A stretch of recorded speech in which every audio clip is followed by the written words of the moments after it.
Talmor, Shishin Marachi. Talmor is my home. My family have worked the land for generations. My gran says the island does not belong to us, but we belong to the island. And we must be ready, for a great evil is coming, and death follows with it. Listen and subscribe to the latest season of Undertow, The Harrowing, a Storyglass production presented by Realm, available wherever you get your podcasts. Hello, I'm Alison Larkin, writer, comedian, narrator, and host of the Jane Austen podcast. Join me as we embark on a journey through Austen's timeless stories, starting with Pride and Prejudice. The Jane Austen podcast with Alison Larkin is available wherever you listen to podcasts.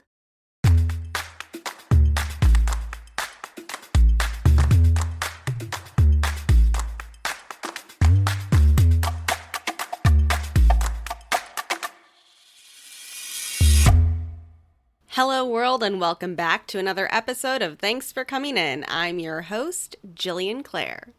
I hope this past week has been treating you all well. I have been, I finally got myself into running because I've never really loved it before. But I found that if I have my Kindle on the treadmill, I can get it done. So I've been upping my time on it and the amount of days I go on it.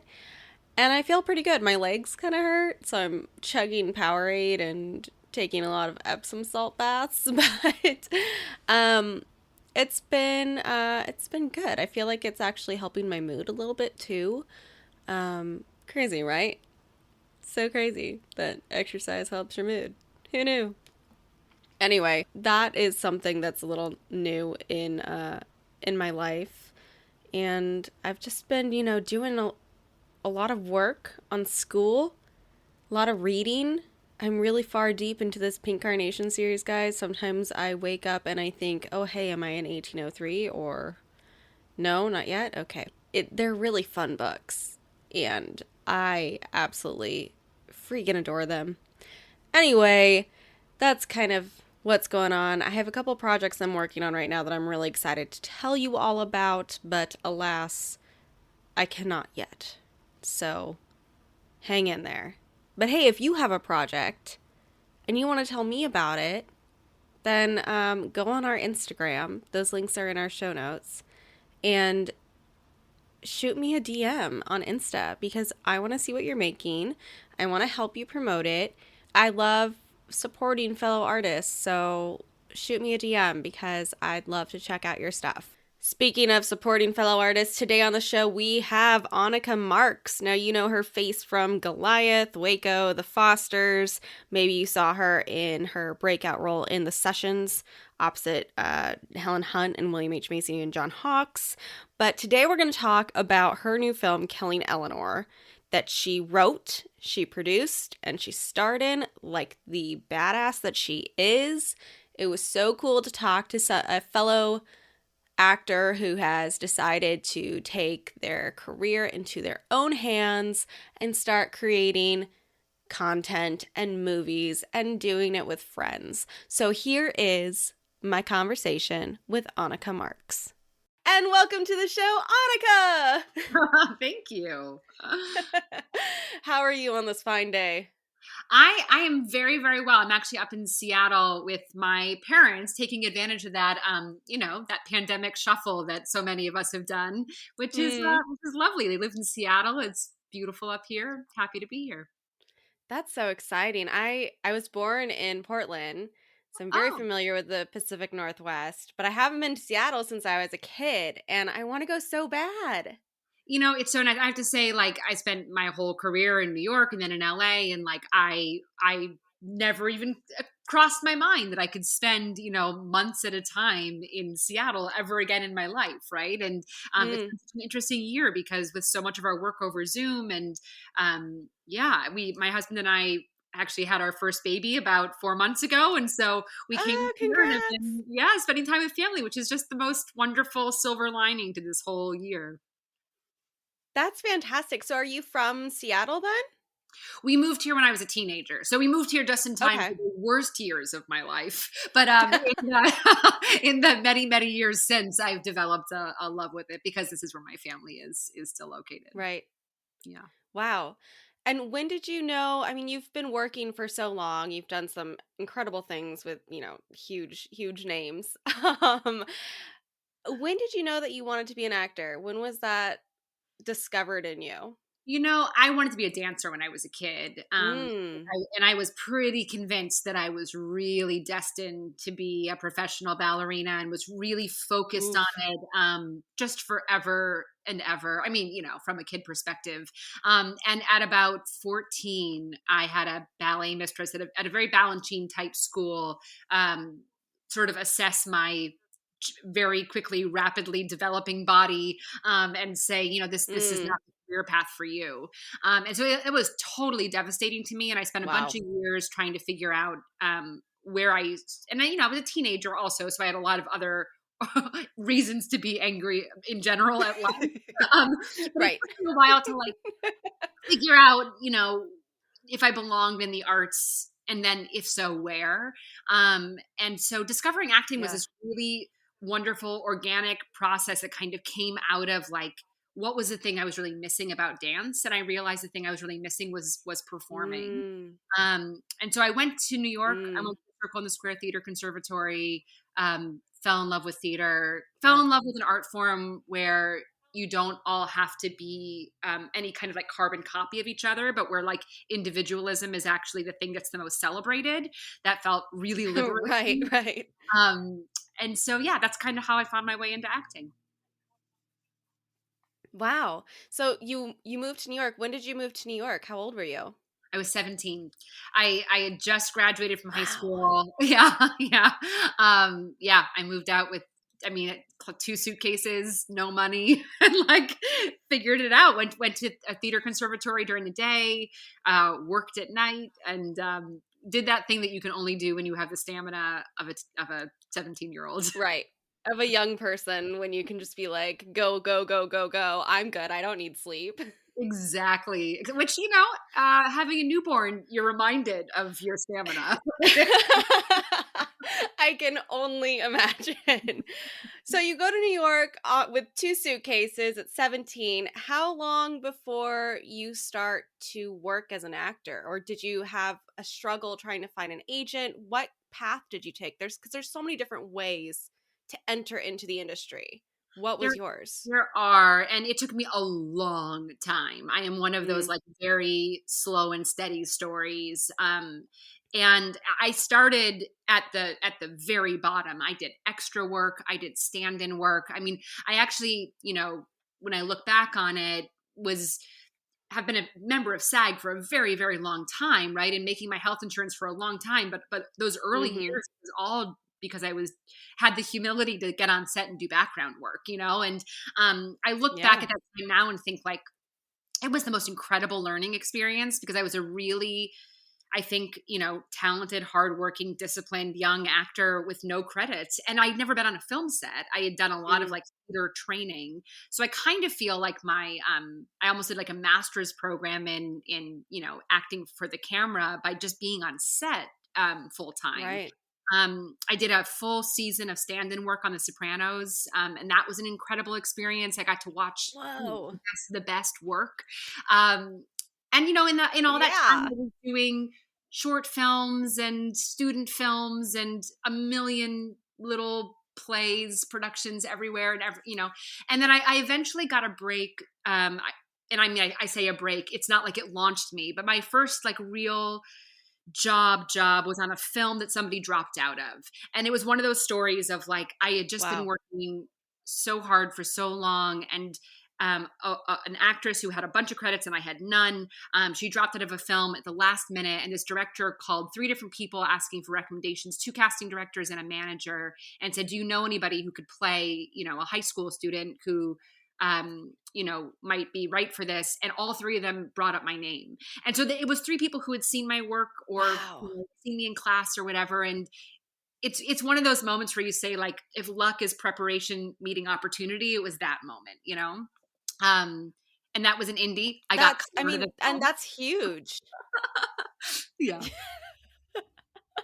But that's huge. I mean, that's a great example for young actors who are trying to find their way into the industry, where it's like you may think that you're not progressing, that things aren't happening for you, but every single thing that you do for your career, it's adding up to something, and that's the perfect example for it.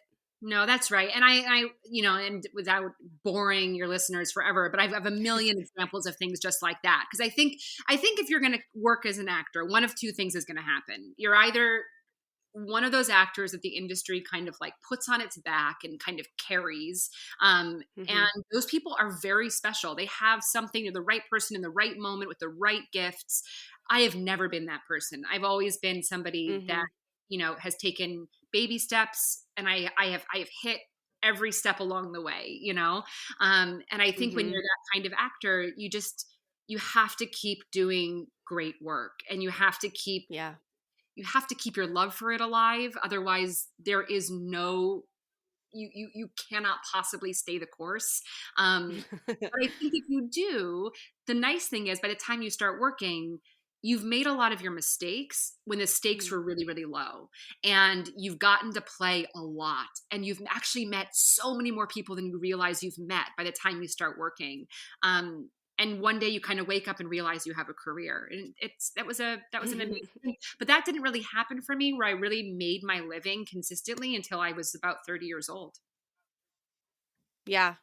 Well, and I think there's such an interesting dynamic, especially with females in the industry, right? You see this kind of protege of the female personality of who you're supposed to be, especially as a young actor, where it's like you hit that 20, 21, 22 point, and if you're not Jennifer Lawrence, Emma Stone, Saoirse Ronan, if you don't make it then, you think, oh, I'm done for because I didn't get it when I was super, super young, so I'm not the ingenue.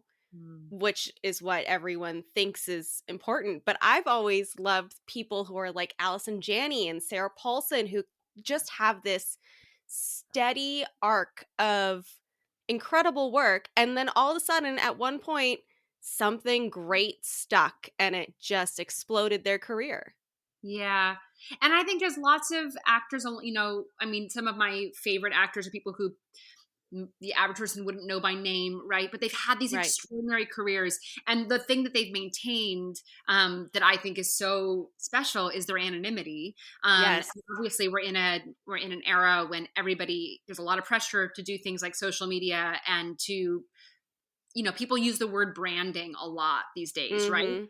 There's a real danger in that from my perspective, because once people are too familiar with you, once they think they've got a read on who you are, it's a lot harder to convince them that you're somebody else, right? Right. It's a lot harder to kind of assimilate into different worlds.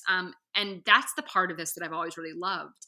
And so I think, there's a gift to kind of floating under the radar while doing good work and knowing people in the business respect you, and being lucky enough to make a living, which is that you can get hired to do such an amazing assortment of things. And I think that's the fame part. If that's what you're looking for, that's a completely different beast. But if you want a career as an actor, I think there's a lot of paths, actually.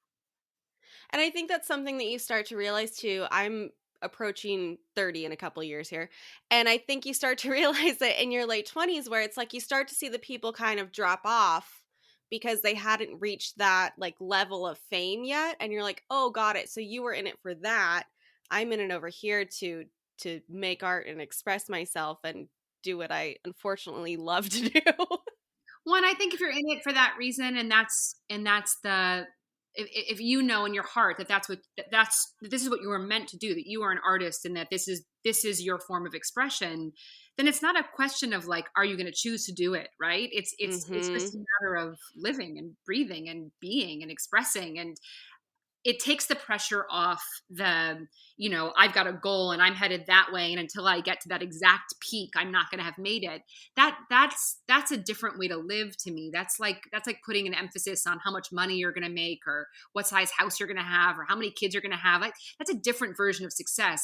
There is a measure of success that is just about my God, how lucky we are that we get to choose to live our lives as artists. A lot of people around the world would love to do that and don't have the opportunity to live that way, right? So I always try to remind myself of that if I feel like I'm not where I want to be. It's like, but with a different perspective, I'm exactly where the 10-year-old me would have wanted to be, right? I'm an artist, and there's a huge luxury in that.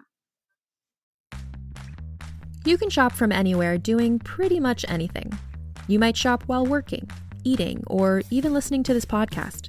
And however you shop, we all know and love the thrill of the hunt. But do you also know how to get the thrill of the best deals?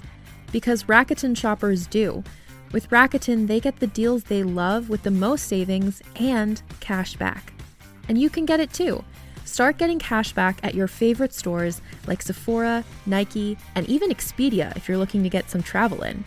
And getting cash back doesn't mean you have to miss out on sales, because those can just be stacked right on top. It's easy to use and based on a simple idea. Stores pay Rakuten for sending them shoppers, and Rakuten shares the money with you as cash back through PayPal or check. Download the free Rakuten app and never miss a deal. Or go to Rakuten.com to start getting the most bang for your buck. That's Rakuten.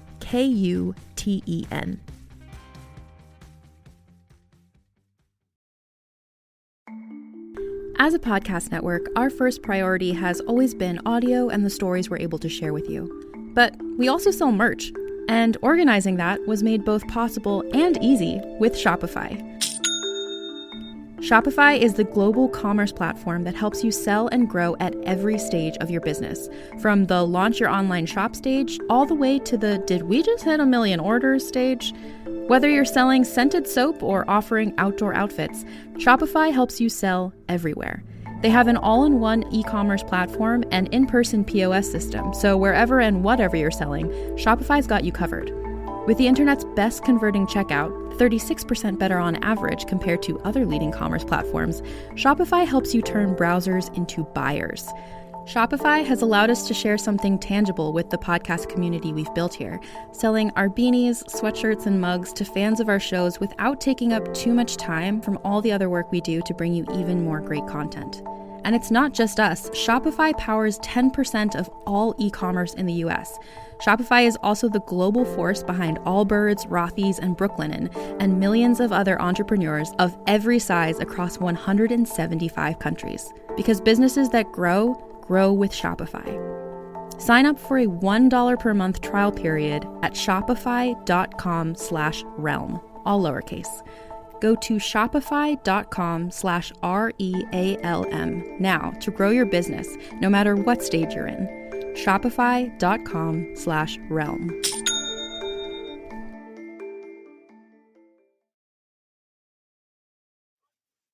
Huge luxury. So you said you didn't get your first big break until you were around 30. What was that? It was a movie called The Sessions. And that was a casting director, Ronnie Eskel, one of the all-time greats. She cast Pulp Fiction and Reservoir Dogs. She's just an amazing, has had an incredible career. And she had seen me on stage a bunch of times. So it's another one of those stories. She actually, by that point, I was living in LA, but I was still doing a lot of theater. And she'd seen me on stage doing stuff that I had done for no money, but she'd been keeping track of me. I know she had seen me several times. And she actually got my cell phone number and called me and said, I think I have got a role for, I have a role I want you to read for. And I said, great, I'm in New York. And she said, all right, I'm going to put the audition off until you're back, because I think you're really right for this.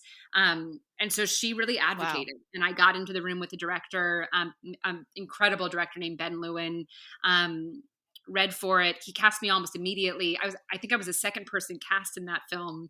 And John Hawkes was already attached to play the lead, which he did extraordinarily.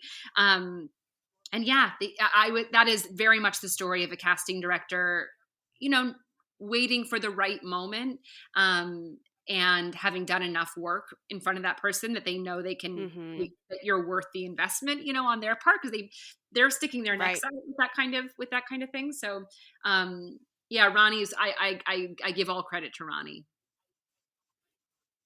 That's an incredible story. Wow.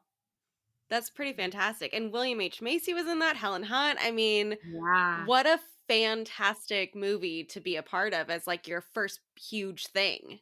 It was Just pretty like amazing. powerhouse people. It's also an interesting story because like that movie was a small movie that became a big movie, right? Like when I got cast Right. in it, it was just only John Hawkes was cast, and then it slowly built. You know, they got a bigger. I've always thought, my God, if they'd had William H Macy and Helen Hunt and all that, I probably wouldn't have gotten the role, right? Like I was brought on so Right. early, and it was still a small film. We were all doing it. It was, you know, it was a very low budget indie. It was just really good. John was phenomenal. And Wow. I think that there was an energy on set that suggested that this was really special. But we were not making any money doing that movie. So it is one of those, it's one of those stories where like, you're so grateful to go to work and you still have a second job, right? To make a living. At that point, Right. I had a jewelry business that I was supporting myself with. And yeah, it was still a couple of years before I consistently made a living. But I think of that movie as kind of changing my life, in just being in something that got enough eyeballs on it. That, you know, that obviously exposure is a huge part of opportunity. Huge. And since then you've been on, I mean, so many shows, Foster's, Waco, Goliath. I mean, just incredible, incredible work. And I want to talk to you about Killing Eleanor, which is a film that you wrote and produced as well. Is that right? Yes, I wrote it. So this is my first feature. I've been writing for a long time, kind of in secret, because just like that transition, I feel like from dancing to acting and how long it took me, I feel like I've been a writer forever that was too afraid to admit it or share my writing with anybody. So it's been a very, very long process of kind of coming out as a writer. And this was the first thing I got made. And it was an incredibly exciting experience. I wrote it, I star in it. My husband directed it. We produced it together with some really good friends. Oh, We got to love cast that. so many of our favorite people in the film. Jane Kasmerick and Betsy Brandt Yeah. and these people that I'd worked with who are some of my favorite Love those actors. people. Oh, they're like the most wonderful, talented, generous spirits, and got to create an environment on set that was the one that I wanted to work in, which was just really full of love, and we're really proud of it, and I can't wait for people to see it. We're about to sign a distribution deal, so I can't actually say what it is, but it will be, it should be, I think, a fall release. So it's very soon people will be able to watch the film, and I can't wait to share it. I'm so excited to see it. I watched the trailer and it's such an interesting concept. And you had to have pulled several aspects of your own life from it because there's the dancing aspect that you mentioned that you were a dancer. And Yeah. how much of it is stuff that you've pulled from your own experiences that you've seen on It's screen? It's a very personal film. Briefly, the story is a terminally ill, like 80-year-old woman who wants to die on her own terms, and she convinces this addict, she's in her 30s, to help kill her in exchange for clean urine. So it's a very, very dark comedy, but it's a right to die dark comedy that deals very heavily with addiction. And we have addiction in my family, and my grandfather died of a degenerative disease that killed him very, very slowly. And I've had the idea in my mind forever that it was something to tell a story about, because I think we don't talk about death very easily. It's uncomfortable, and yet it is something that is going to unify all of us, right? It is so consistent, it is so constant, and we avoid talking about it until it is traumatizing us. And so it's always been something that I wanted to write about. And when I was young, I had this crazy experience where a very old lady I was subletting an apartment from in New York when I had no money. She, right before I signed the lease, which was like handwritten on a yellow legal pad, right before I signed it, she said, unless you want to agree to help kill me when I'm ready to go, in which case you could have the place for free.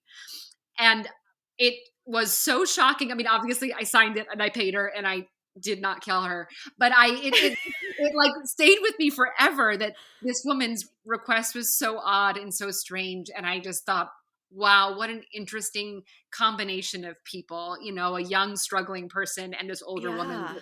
and her life. And is there a movie in it? And about years and years later, I tried to figure out how to write one.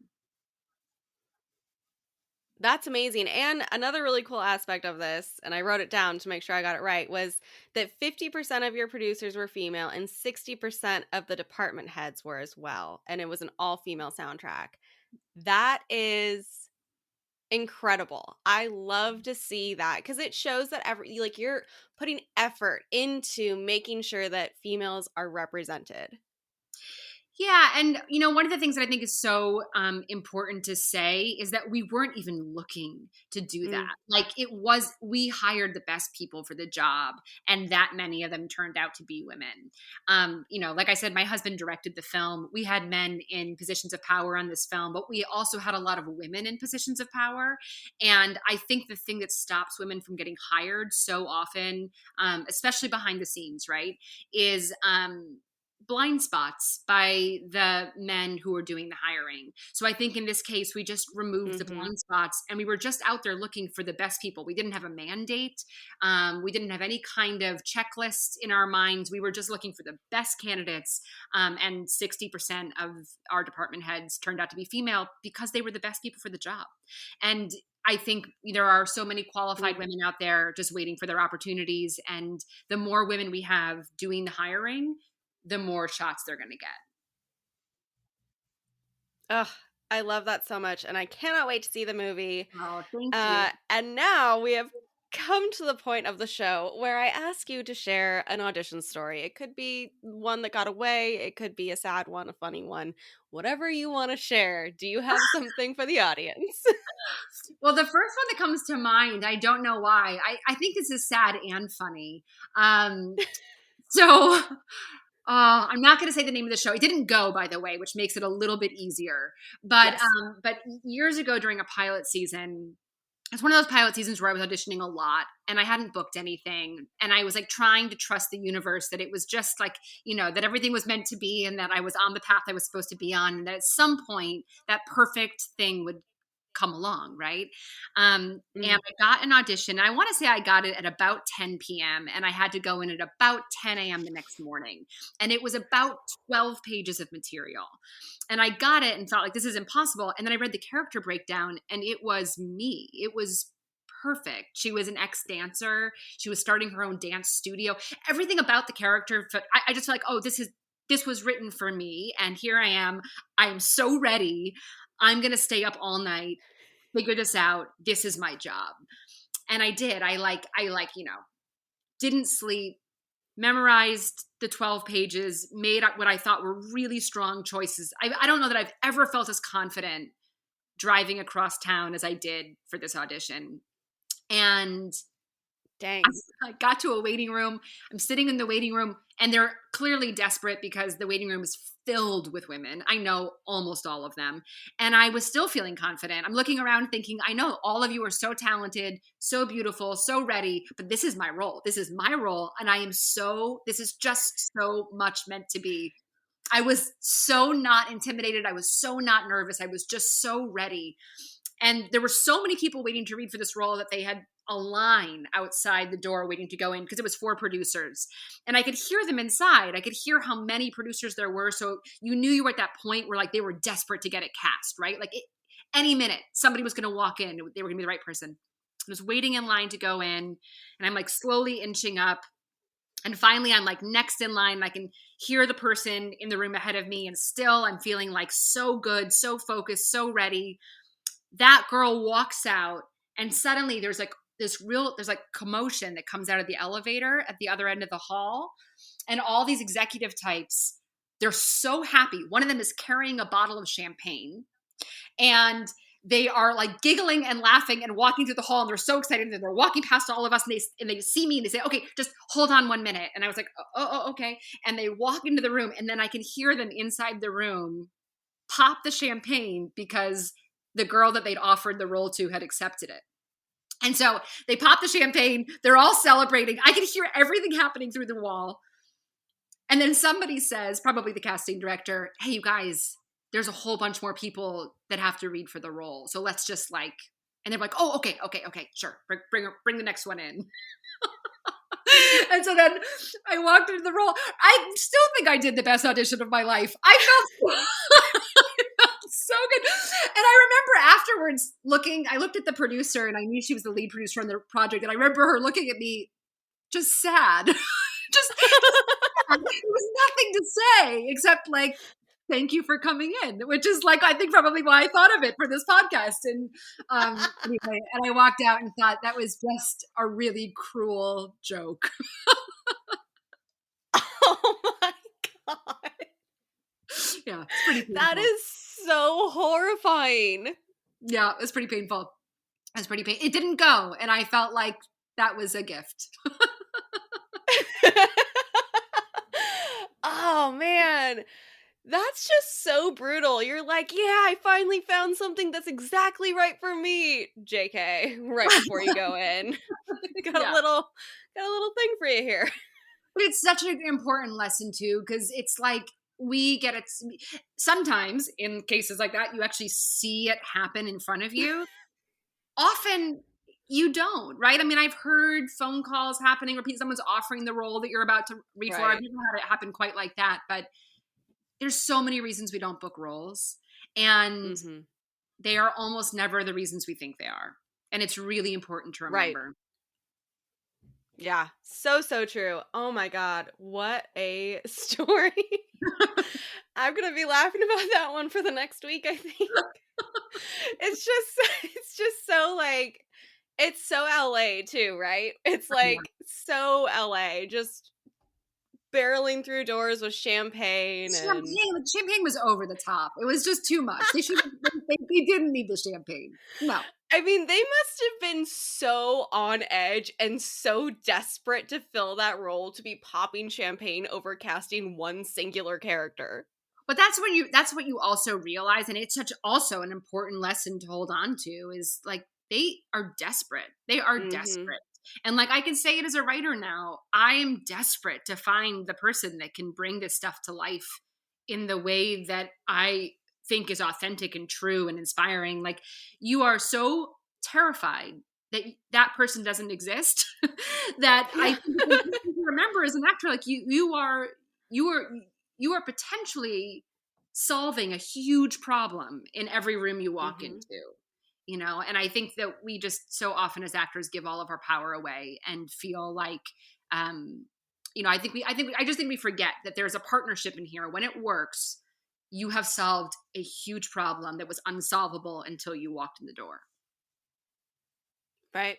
And I mean, every single casting director that I've spoken to outside of a casting office, I mean, they all say the same thing, which is that they're rooting for you. They want you to be the person who kills it. They want you to be the person who walks into the room and they're like, oh my God, that's it. That's the person that we need for this role. They need you to do it. And also the thing to learn about, you know, or remember about casting directors, and I mean, casting directors have many, many times, you know, helped build a career for me, is they are only bringing in a handful of people for each role, right? They're being very, very specific about who they bring in. So by them bringing you in for a role, they have already told you how they feel about you. They've already acknowledged their confidence in you. They are showing you to their producers. So you have to walk in knowing that, you know, that is a confidence to carry with you. This person has invested in you. They believe in you, and you would not be there unless they thought you were really potentially right for this. So I think we talk ourselves out of roles a lot of times before we walk in the room. We think like, oh, I'm so not right for this, or, oh, I'm not the person they're looking for. If they didn't think you were really potentially the right person, they wouldn't waste their time on you at all. And so I think that's also really important to remember. Now, of course, everything's over Zoom and or, you know, self-tapes and it's different, but I just think it's important to remember that nobody's wasting their time. So if there wasn't a world where this could be your role, you wouldn't be there. Oh, such wise words to end the show on. Man, that was great. I have so enjoyed talking to you. Where can people follow you or the movie on social media so we can follow along and make sure we all watch it when it comes out? Yeah, so I'm at Annika_Marks is my handle on Instagram and on Twitter. There's an official Annika Marks on Facebook as well. And then Killing Eleanor also has handles on, and shocking, nobody else had Killing Eleanor had taken that name. So we just have Killing Eleanor on all the handles as well. And please find us and please watch the film, and just know in watching it, you're supporting an actor turned writer, and we're hoping to make a whole bunch more films in the next coming years. Awesome. Thank you so much, Annika. It was so nice to meet you, and I cannot wait to see the next films that you produce and write. And it's a whole nother career and a whole new adventure. I love it. Oh, thank you so much. Thanks for having me on. This is great. Thank you again to Annika for coming on the show.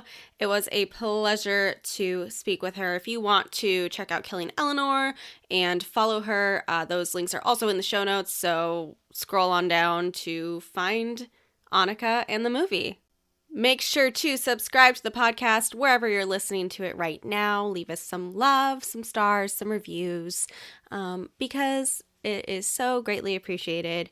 And hey, tune in next week. We have a fantastic actress on. She is one of the stars of the new CW show Kung Fu. I'm talking about Shannon Dang. Tune in next week, and until then, thanks for coming in.